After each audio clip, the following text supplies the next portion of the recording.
Assalamualaikum warahmatullahi wabarakatuh. Selamat siang Bapak Ibu semua. Pertama-tama marilah kita panjatkan puji syukur kehadirat Allah Subhanahu wa taala yang telah memberikan kesempatan dan kesehatan kepada kita sehingga dapat berkumpul di kelas IPA ini dalam keadaan sehat walafiat. Pertama-tama terima kasih kepada Ibu Yuni Pratiwi yang telah memberikan izin dan waktunya, kesempatannya kepada saya untuk bisa mengimbaskan materi dari BPDB, dan terima kasih juga kepada Bapak Ibu semua yang telah berkenan menjadi audiens pada siang hari ini. Sebelumnya perkenankan saya mengimbaskan materi yang telah saya dapatkan dari pengimbasan calon guru penggerak. Namun ini materinya sama dengan yang sudah disampaikan oleh Bu Yuyun beberapa waktu yang lalu. Jadi nanti jika ada kesamaan ya karena memang materinya sama, dan semoga ada perbedaan di kegiatannya nanti. Semoga ada perbedaan. Langsung mawon nih Bapak Ibu mengenai diseminasi budaya positif. Disiplin positif adalah metode di mana orang tua atau guru mengkomunikasikan secara jelas kepada murid berkaitan dengan tingkah lakunya, konsekuensinya, dan ada reward atau penghargaan untuk tingkah laku yang baik. Nah, disiplin positif ini muncul dari hati, jadi motivasinya intrinsik lalu bertindak sesuai dengan nilai kebaikan, norma-norma kebaikan yang ada di masyarakat kita, lalu juga bertanggung jawab dengan apa yang telah dilakukan, jadi ada konsekuensinya. Disiplin positif juga bisa berarti mampu mengontrol diri dan tahu tujuan yang ingin dicapai. Manfaatnya adalah membantu anak untuk menumbuhkan rasa bertanggung jawab. Kemudian yang ini efektif untuk jangka panjang karena tanggung jawab itu jika ditanamkan dari sejak dini akan sangat bermanfaat ketika anak-anak sudah dewasa nanti. Kemudian mengajarkan sosial dan life skills yang diperlukan untuk mengembangkan karakter baik. Anak juga bisa menemukan bakat dan kemampuannya dan menggunakannya secara optimal, dan anak merasa dihargai atau tidak dipermalukan. Miskonsepsi tentang kontrol di sekolah. Kalau selama ini mungkin ada, menurut teori kontrol Dr. William Gloucester ini, guru mengontrol murid. Jadi semua diatur oleh guru, dan murid tidak memiliki kebebasan seperti itu. Padahal di kurikulum Merdeka itu ada kebebasan dalam belajar, baik dari gaya belajar, tapi kebebasan yang tetap ada batasannya, yang sesuai dengan nilai-nilai kebaikan seperti itu.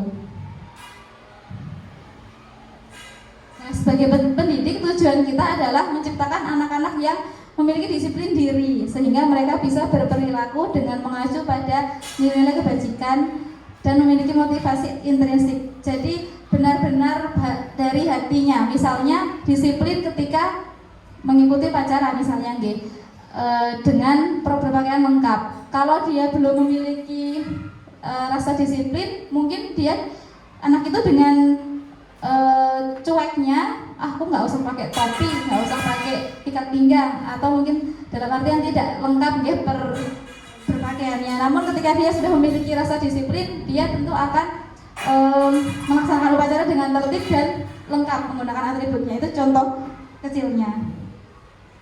Nah, ini juga berhubungan dengan profil pelajar Pancasila, ada beriman dan bertakwa, mandiri, bernalar kritis, berkebinekaan global, gotong royong, dan kreatif.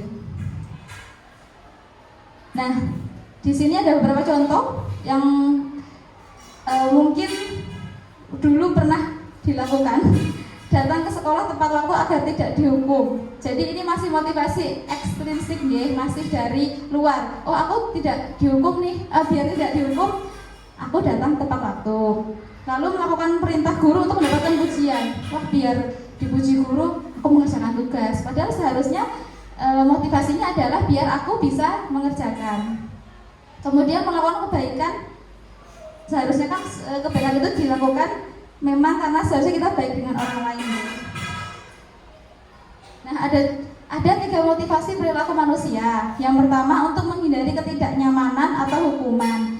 Misalnya seperti tadi, ada anak yang rapi karena hanya ingin tidak mendapatkan hukuman saat upacara berdiri di pojok barat, sebelah barat.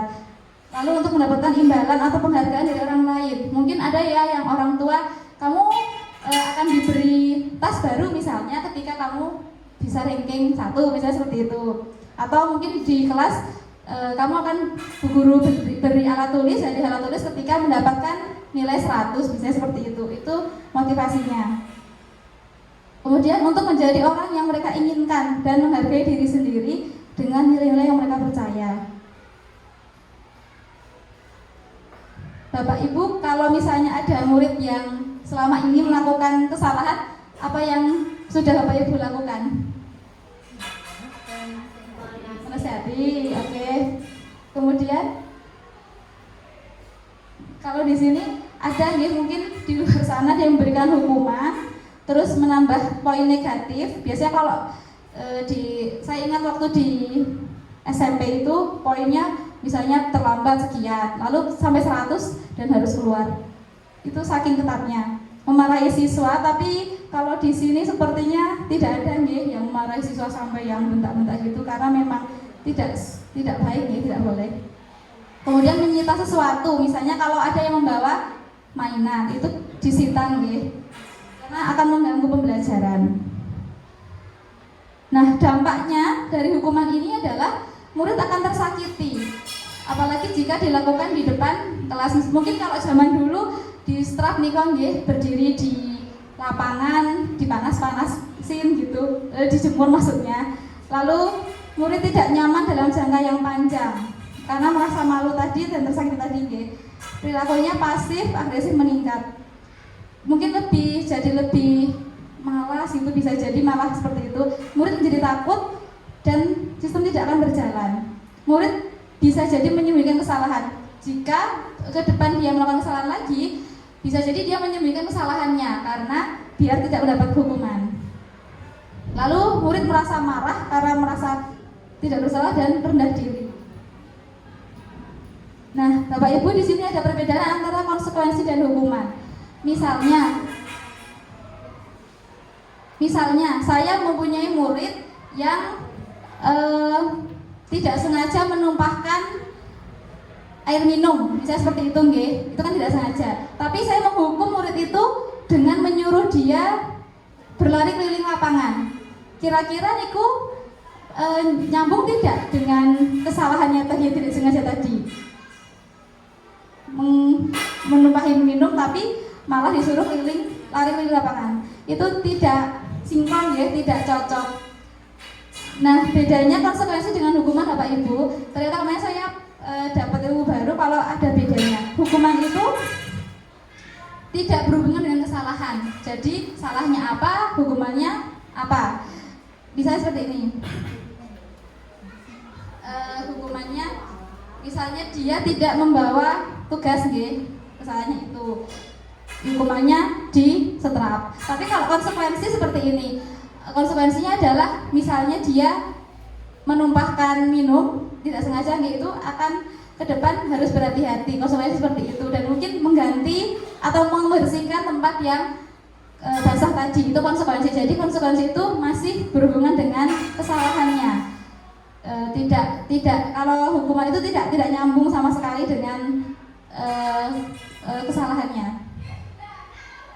Kalau konsekuensi itu berhubungan langsung dengan kesalahan, mendiskusikan rencana agar tidak telat di hari pagi berikutnya dan membuktikannya. Misalnya dia terlambat ya, hukumannya kalau dihukum dia tidak mendapatkan uang jajan selama 1 bulan. Nah, itu kan tidak nyambung ya. Padahal kesalahannya misalnya dia terlambat gitu. Dan konsekuensi itu lebih masuk akal. Konsekuensi bisa mengembalikan kepercayaan orang tua. Kalau hukuman itu sebagai contohnya menulis janji untuk tidak telat lagi pada berlembar-lembar kertas. Ini kan tidak masuk akal ya. Berlembar-lembar itu kan juga tidak efektif. Lalu konsekuensi itu bisa memberikan pengalaman belajar. Kalau telat, konsekuensinya diberi apresiasi yang tepat saat anak pulang tepat waktu di hari berikutnya. Tapi hukumannya menyindir anak dengan mengatakan tumben tepat waktu, biasanya telat, seperti itu. Dan konsekuensi itu bisa menjaga harga diri anak, tidak seperti hukuman yang menjatuhkan harga diri anak. Nah, di atasnya konsekuensi itu masih ada restitusi. Nanti di belakang ada segitiga restitusi.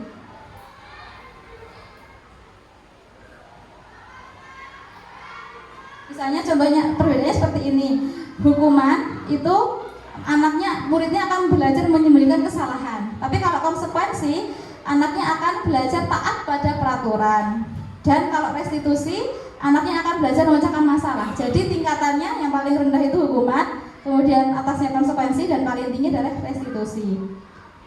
Kalau hukuman itu dibuat oleh guru, jadi seperti satu arah nggih.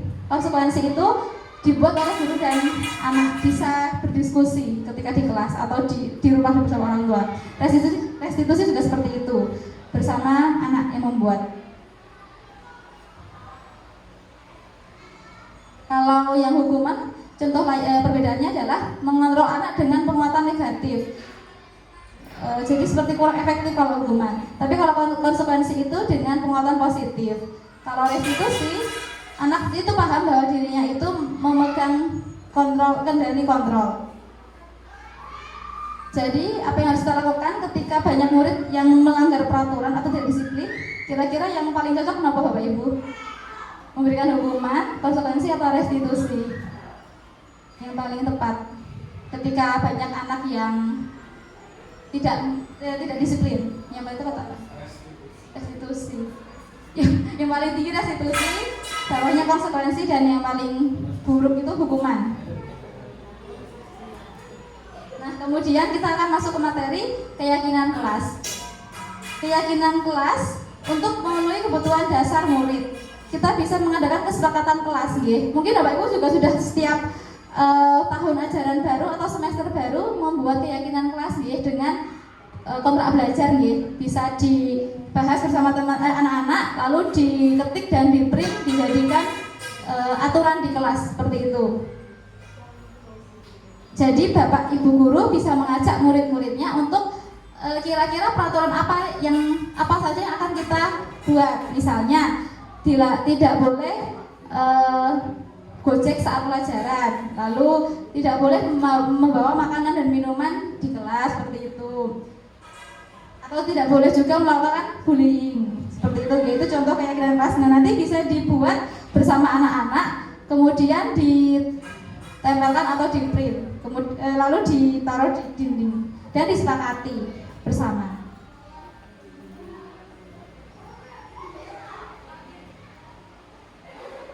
Nah, ini sebagai contoh materi dari sana, gitu, keyakinan kelas di kelas 7 SMP ini berarti bicara santun, tenang ketika belajar, bersikap hormat, disiplin saat masuk kelas, disiplin mengerjakan tugas, saling peduli, menjaga kebersihan, dan yang lainnya. Ini langsung di kelas. Kalau yang satunya ini disampaikan di grup wali murid. Jadi agar wali murid juga mengetahui apa saja peraturan yang ada di kelas tersebut. Biasanya ini dilakukan saat awal pembelajaran agar anak-anak mempunyai pedoman berperilaku, ngoten.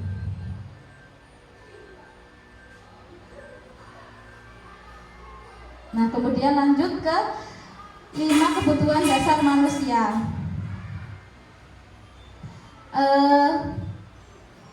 Seseorang itu melakukan pelanggaran itu karena ada kebutuhan dasar yang tidak mereka penuhi. Ada 5, nggih. Yang pertama bertahan hidup atau fisiologis, yang kedua kasih sayang atau rasa diterima, ketiga pengakuan atas kemampuan atau penguasaan, yang keempat kebutuhan akan kebebasan, yang kelima adalah kebutuhan akan kesenangan. Misalnya ada anak yang kasus dia mengganggu temannya dengan mengambil makanannya, misalnya menyomot makanan temannya.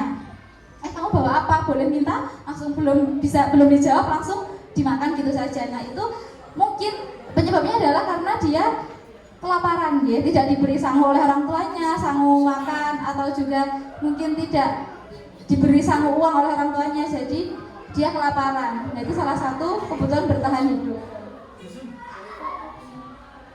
Kalau kebutuhan kasih sayang, misalnya ada anak yang mungkin dengan gurunya itu sangat bisa dikatakan mencari perhatian, kemana-mana teledotan seperti itu. Nah, itu mungkin di rumah dia tidak mendapatkan rasa kasih sayang itu, perhatian dari orang tuanya. Jadi ketika di sekolah dia meminta perhatian itu kepada gurunya.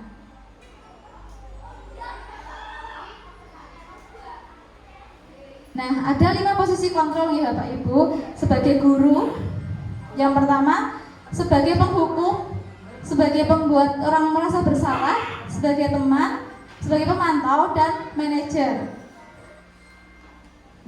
Kalau sebagai penghukum itu bisa jadi guru itu menghardik, membentak-bentak anak di depan teman-temannya, misalnya seperti itu. Kalau membuat kesalahan itu memojokkan, seperti memojokkan. Seharusnya kamu tidak begini, ibu kecewa, seperti itu. Kalau membuat orang merasa bersalah. Kalau sebagai teman, membuatkan alasan-alasan untuk muridnya. Sebagai pemantau itu menghitung dan mengukur, dan sebagai manajer itu mengajukan pertanyaan-pertanyaan. Contoh perkataannya seperti ini kalau sebagai penghukum. Kalau kamu tidak melakukannya, awas ya, rasakan. Itu kan ada nada-nada ancamannya, nggih. Kalau sebagai penghukum. Kalau membuat orang merasa bersalah, kamu seharusnya sudah tahu, ibu lelah sekali, ibu stres. Kalau sebagai teman, ayolah lakukan demi ibu. Masa kamu tidak mau? Ingat tidak, ibu pernah membantumu. Kalau sebagai pemantau, apa peraturan kelas yang telah kita sepakati? Kalau sebagai manajer, apa yang kita yakini, apa yang harus apa yang akan kamu kerjakan untuk memperbaiki kesalahan ini. Nah, hasilnya kalau gurunya itu sebagai penghukum, itu muridnya akan memberontak dan menyalahkan orang lain, dan juga bisa berbohong, berbohong untuk menutupi kesalahannya.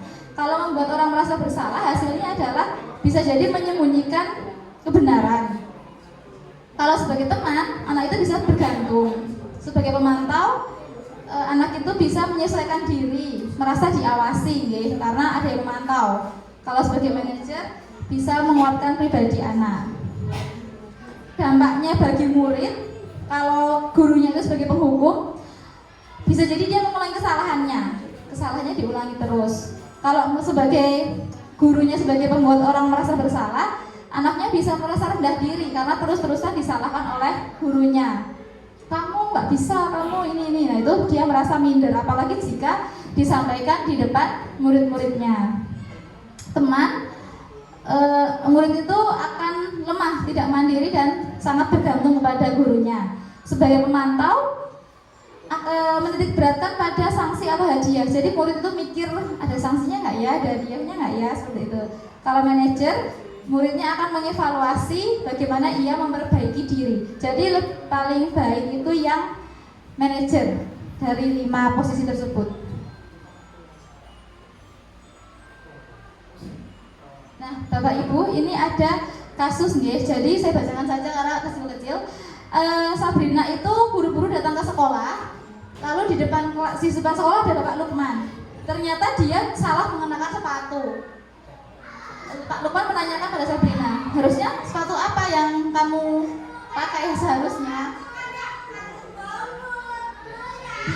Sabrina menjawab, harusnya berwarna hitam Pak, tapi mohon maaf saya terburu-buru dan kalau kembali tidak mungkin karena rumah saya jauh. Pak Lukman tetap bersikeras pada peraturan yang berlaku. Ya sudah, kamu sudah melanggar peraturan sekolah, kamu salah, sudah terlambat, salah pula warnanya. Segera buka sepatumu, kalau tidak bisa mengenakan warna sepatu sesuai peraturan. Kemudian Sabrina minta maaf dan memohon dan berjanji tidak akan mengulangi kesalahannya. Namun Pak Lukman tidak mau tahu. Tidak, kamu telah melanggar peraturan sekolah kita. Kalau tidak sanggup ambil sepatu di rumah atau diantarkan ke sekolah sepatumu, ya sudah, kamu tidak usah bersepatu saja seharian di sekolah. Jadi terkesan galak ya. Sekarang copot sepatumu dan silahkan belajar tanpa sepatu seharian ini. Sabrina pun dengan berat hati melakukan perintah dari Pak Lukman. Nah, Bapak Ibu, kira-kira Pak Lukman di sini sebagai Napa nggih? Posisi gurunya sebagai apa?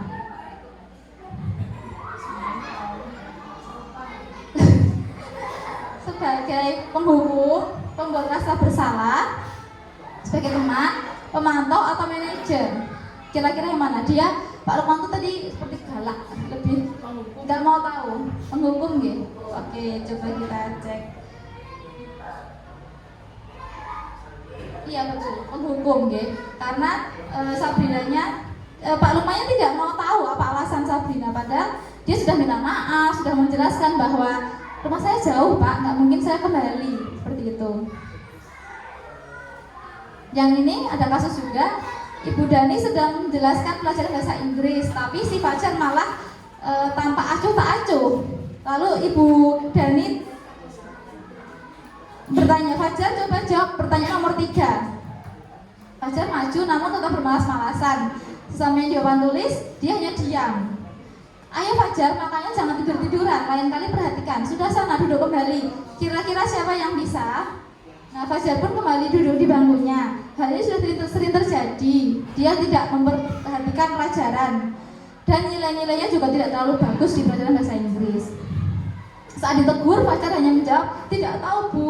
Ibu Dani hanya menjawab lirik, gimana kamu Fajar? Kamu tidak kasihan sama ibu ya? Ibu sudah capek-capek mengajar kamu. Tidak kasihan sama ibu, dan Fajar pun diam. Kalau di sini Ibu Dani posisinya sebagai pembuat orang merasa bersalah.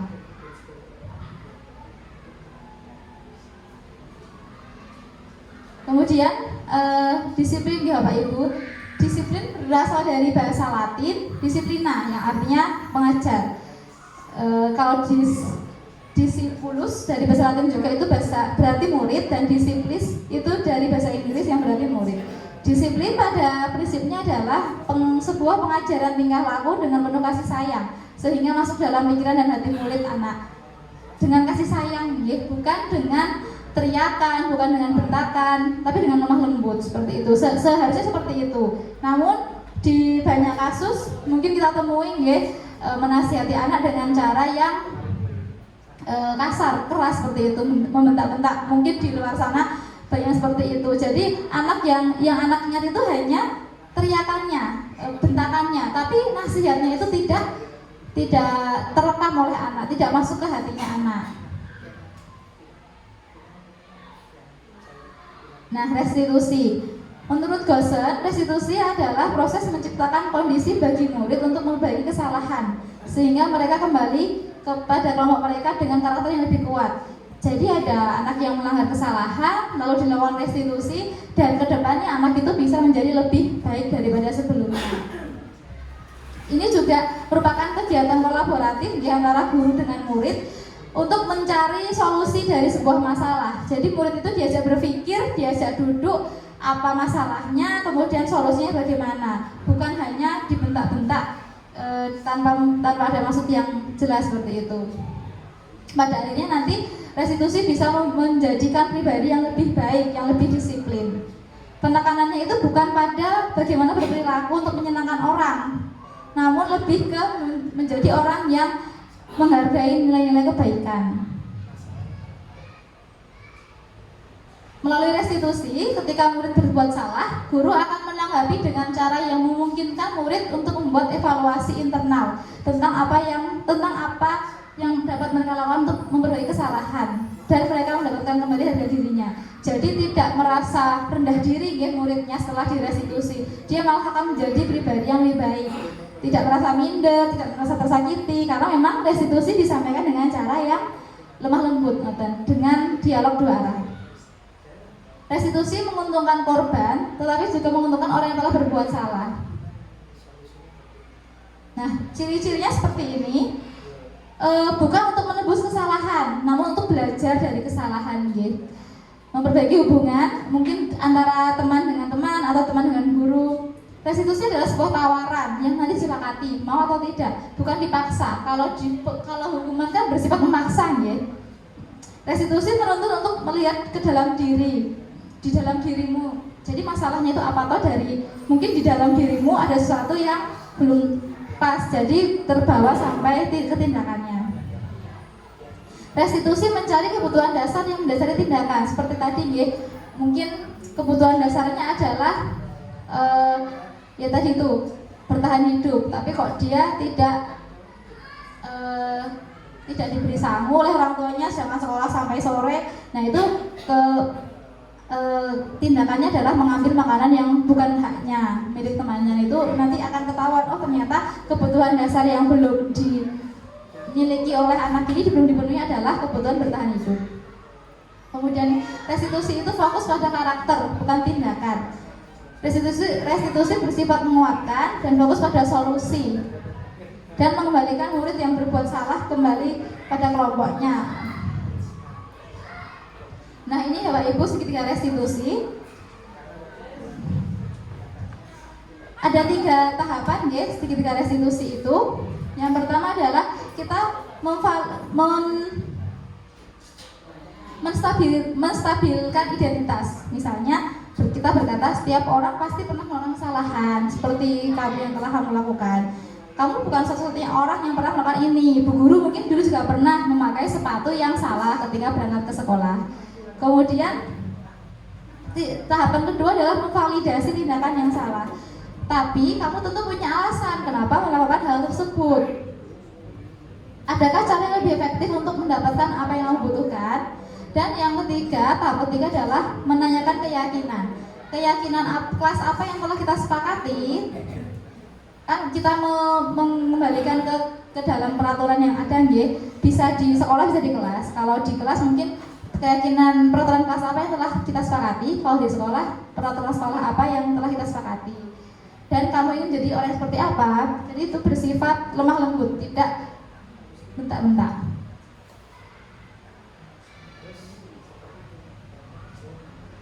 Nah, restitusi diri ini murid-murid belajar untuk mengubah kebiasaan dari yang awalnya mengomentari orang lain menjadi mengomentari diri sendiri.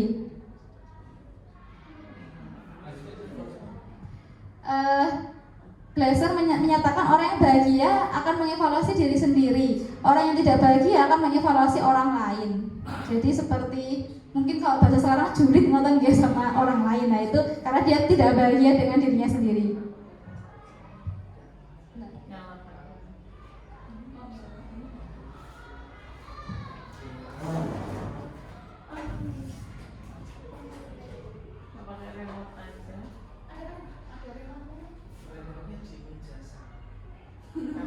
Remote-nya kan yang asli nggak sudah hilang.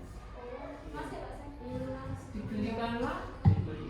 Tapi saya simpan karena kalau di sini Bakalan disimpan yang lain. Iya. Jadi sementara saya simpan. Masih nggak keko? Simpan nggak simpan nih?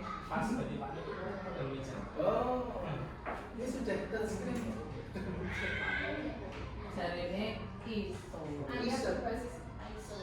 ISO kayak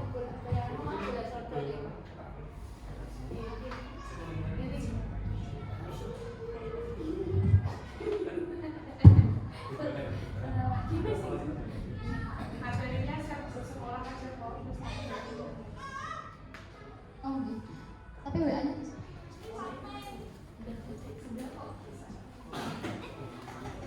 menunggu ya. Ada iklan.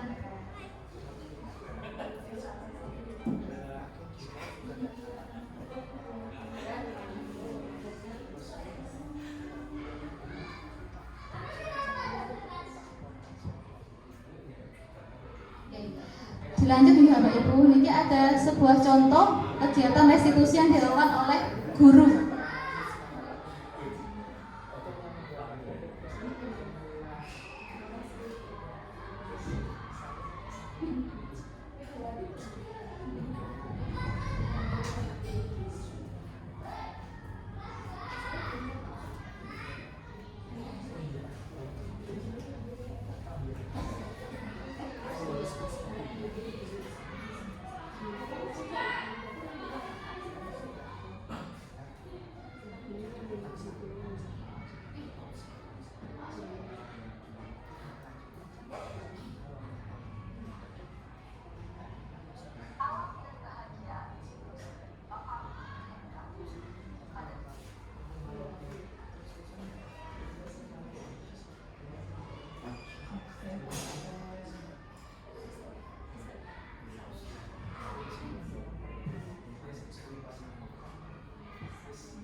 banget.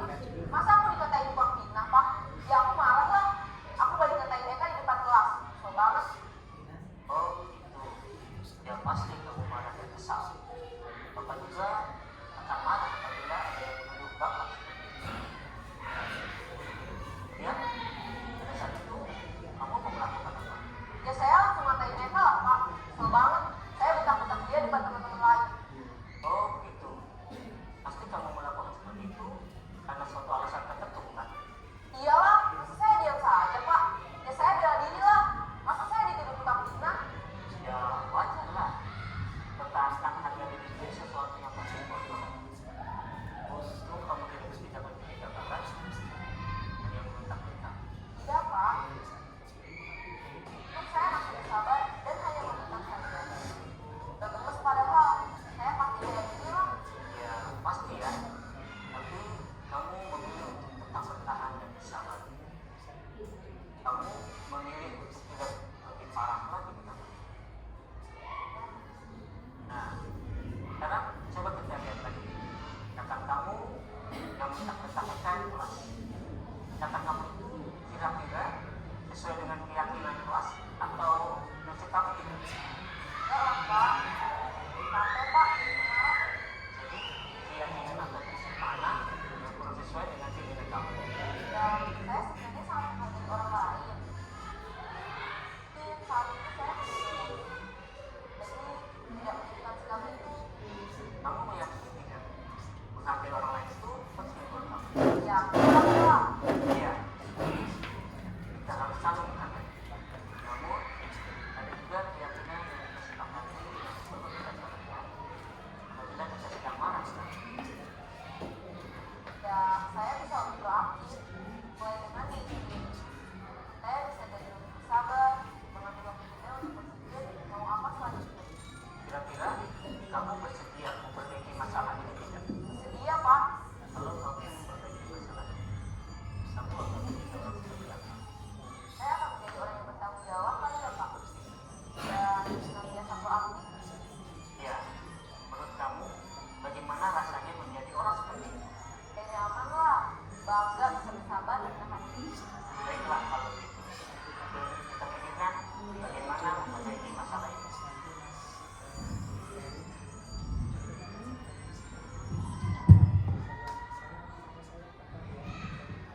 Itu Bapak Ibu contohnya. Jadi ada murid yang dipanggil oleh gurunya, yang karena tadi dia membentak temannya di kelas, kemudian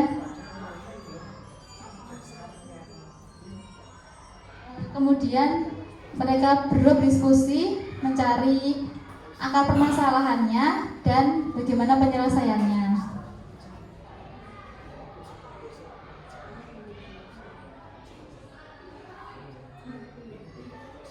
Jadi si Sarah tadi tidak merasa dipojokkan, tidak merasa tersakiti, dan bapak gurunya juga tidak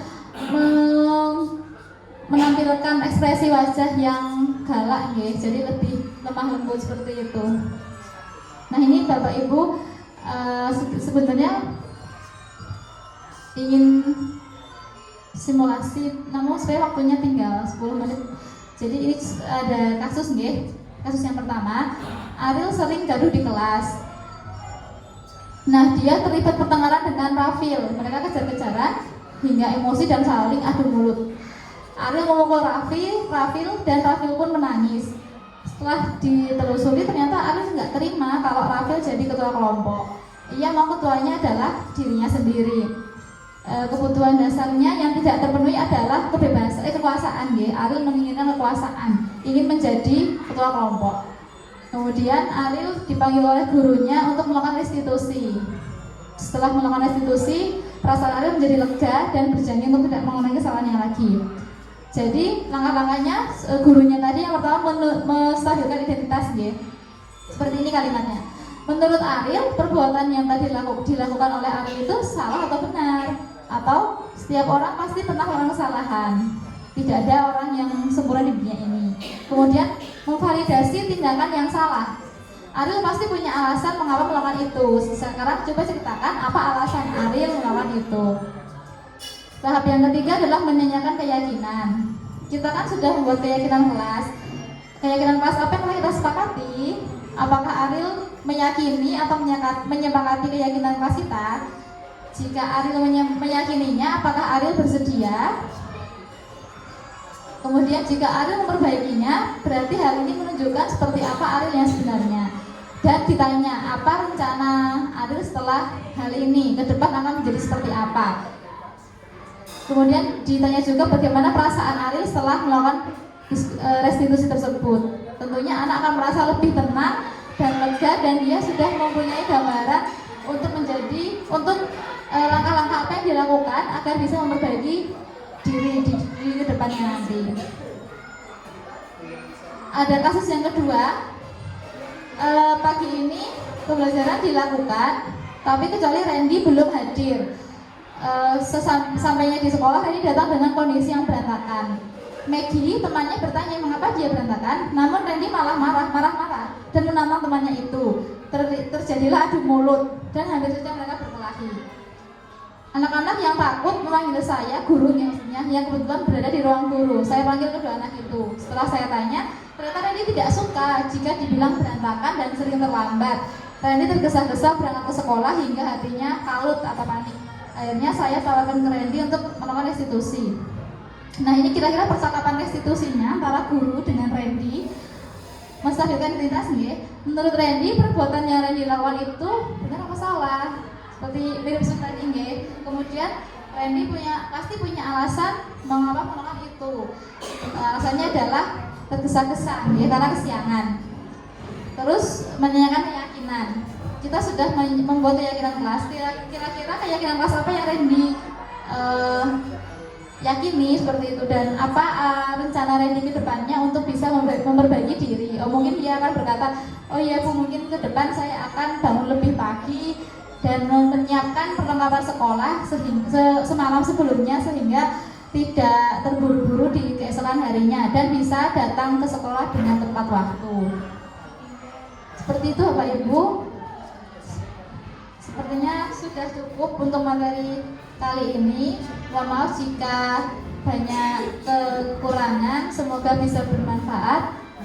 Mungkin ada yang mau ditanyakan? Buatan ya Bapak Ibu, ini juga materinya hanya mengulangi yang pernah Mbak Yun sampaikan, jadi tentu Bapak Ibu sudah memahaminya. Baik, terima kasih Bapak Ibu atas waktunya. Kurang lebihnya mohon maaf, saya tutup. Assalamualaikum warahmatullahi wabarakatuh.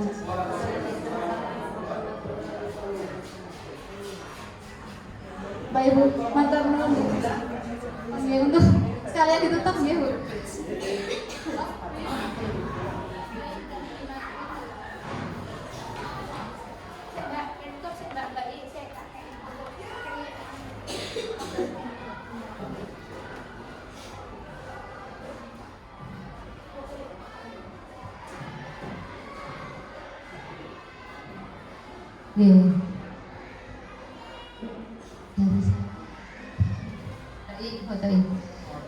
Terima kasih Bu Afrilia yang pada sore hari ini telah memberikan diseminasi tentang budaya positif. Jadi Bapak Ibu, mudah-mudahan dengan yang sudah disampaikan oleh Bu Lia pada sore hari ini, kompetensi kita untuk menjadi guru yang profesional, guru yang lebih baik seperti itu bisa terwujud.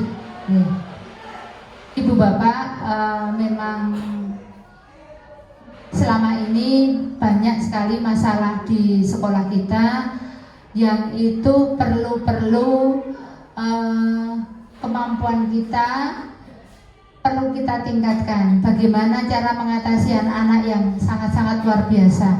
Dan siang ini kita sudah mendapatkan ilmu baru terkait dengan budaya positif. Saya menyadari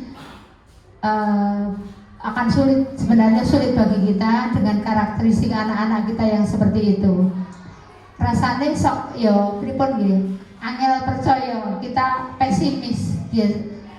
Sebelumnya kita pesimis, apa iya nek dikandani nganggo cara ngono kuwi do gugu. dondalan. Sementara di luaran sana mereka mendapatkan pendidikan yang begitu keras, cara didiknya yang beda dengan kita. Tapi nggak ada jeleknya kita coba untuk menerapkan ini kepada anak-anak kita.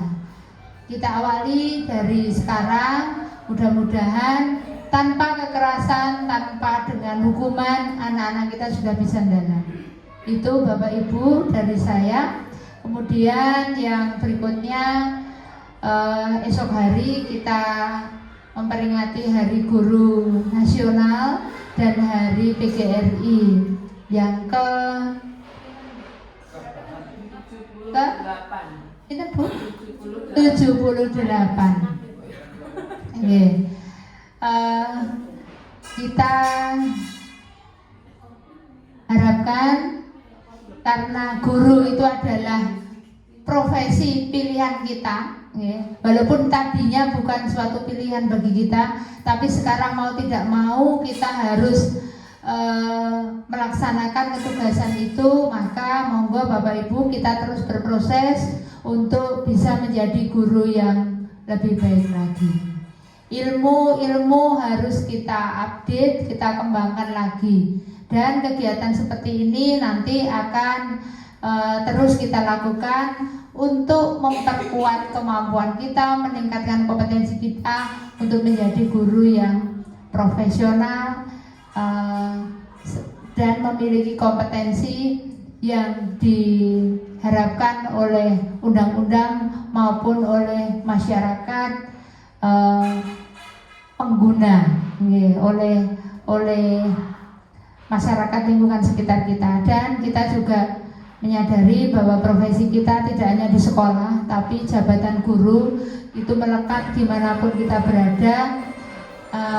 Walaupun kadang itu juga berat bagi kita, guru kok koyo ngono, tapi kita selalu berproses untuk bisa menjadi guru ideal sebagaimana yang diharapkan oleh pemerintah, oleh masyarakat, dan oleh keluarga kita semuanya.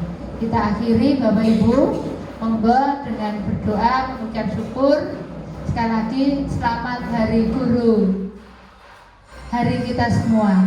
Kalau bukan kita yang muri-uri, yang memperbaiki kinerja kita, mau siapa lagi? Mudah-mudahan kita menjadi guru yang baik untuk anak-anak kita, untuk murid-murid kita semua. Saya akhiri, wassalamualaikum warahmatullahi wabarakatuh.